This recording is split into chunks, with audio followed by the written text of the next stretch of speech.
Hey, it's me, Kelly, your friendly neighborhood artist, coming to you from my little home studio. And how have you guys been lately? I know I haven't been very consistent. I've been really busy. I'm kind of revamping my studio, and I'm kind of in a Swedish death cleaning mode right now. And it's not morbid. It really isn't. I don't know if you're familiar with Swedish death cleaning, but it's basically you just get rid of the crap out of your house that you don't want other people to be burdened with when you pass on. Okay, so maybe it is a little morbid, but it's okay. I actually feel pretty good about doing some of it, and some of it's just plain in my way, let alone somebody else's. And I've added a few things too as well. I had some storage pieces that really weren't very good for storing art supplies or past work and so forth. So I finally broke down and went to IKEA and I got a rolling Alex cart, and I love it. Oh my gosh. It's brilliant.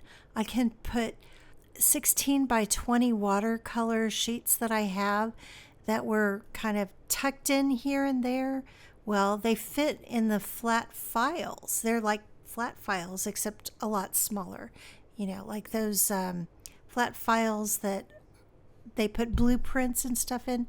Well, I don't need anything that big. I wish I had the space because I've got some like 22 by 30-inch watercolor paper that I bought, but I found a place to tuck them underneath on the floor. And I was able to get rid of that chest of drawers. It sounded like a good idea. You know how that goes. You think, I'll just repurpose this piece of furniture. That way I don't have to buy something. And it just it took up a lot of space for what it stored, which was not much. Okay, so enough about my studio. I'll talk about the painting now. It's, I really like doing this kind of stuff. It gives me structure, and sometimes the world is too much for me. And I don't want to get into that. I mean, we're supposed to get away from all that stuff. But, I think I've said it before, when I feel like there's a lot of stuff I don't have any control over that is in my world, I tend to get very structured in my art, and it makes me feel better. I'm a pretty easygoing person, very laid back, so I never thought of myself as a control freak, but I really kind of am. I like things to be the way I expect them to be. So I pulled out my T-squares and my rulers and my circle templates and my compass and my technical pen, and I liked it. And I like these spheres. I don't know what they represent. I think they represent connections and worlds within worlds and context within context. And I don't really know. I feel like it's very subconscious, but I like it. It's technical, but it's almost organic. I don't know. I like it.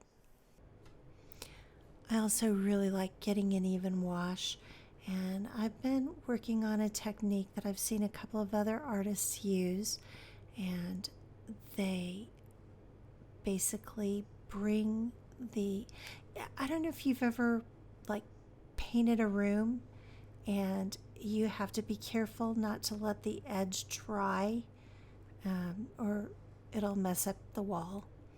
Well, it's kind of the same thing.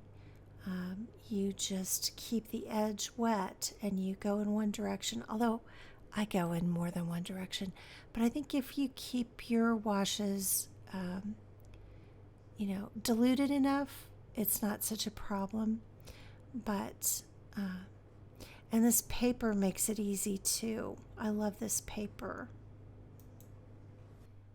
It's Winsor and Newton Professional Hot Press 140 pound 100% cotton paper on a block. And it's very similar in feel to both Fabriano, not the enhanced. God, I hate that stuff. But it also is real similar to the Arches hot press. The difference I feel is that, well, and the Arches is pretty good too, but the colors stay much more vibrant and vivid than they do on the Fabriano. And I love Fabriano. And you may have noticed this lavender tape around the border of the paper. And it's something new, and it's called Oranda, and it's a washi masking tape. And it's for delicate surfaces. And oh man, it's pretty cool stuff. Now, normally I just use regular old masking tape, and I have never really had a problem, except with some papers.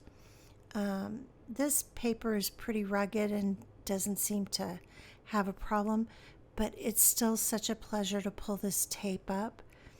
It just comes off so smoothly, and it leaves such a perfect line.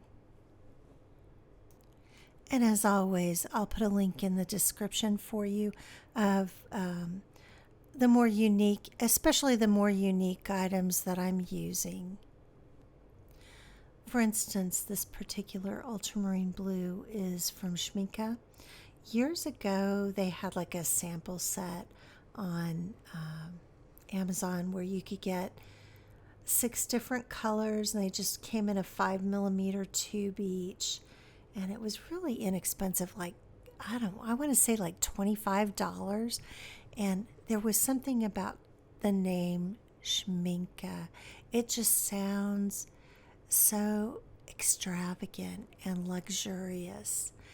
And, for the most part, I don't think it's honestly any better than any of the other really good. I mean, it's not better than Daniel Smith or M. Graham or Core or anything like that.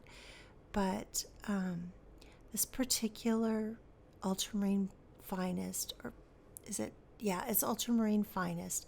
It just doesn't granulate as much as a lot of the other ultramarine blues do.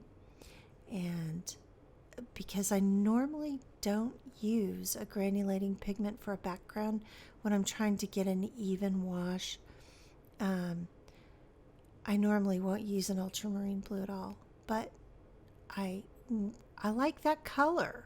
I like the color of ultramarine.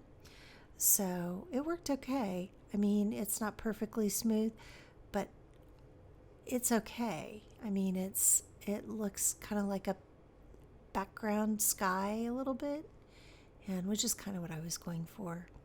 And then here you can see I'm using a pencil.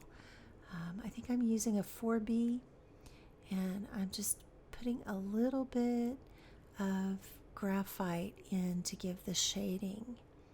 And on the top where I don't want as much, I don't want the graphite to be quite as dark, then I'm using I think an HB, which is like your number 2 pencil. And yeah, I noticed that I had signed it, and then I went, wait a minute, I forgot to do the shading. And so I went back, and even though I had already signed it, I went ahead and added the graphite. But if I hadn't recorded this, no one would know. But yeah, you caught me. You caught me red-handed. Anyway, you guys, thanks for watching. Stay groovy, and remember, you're never too old to create art.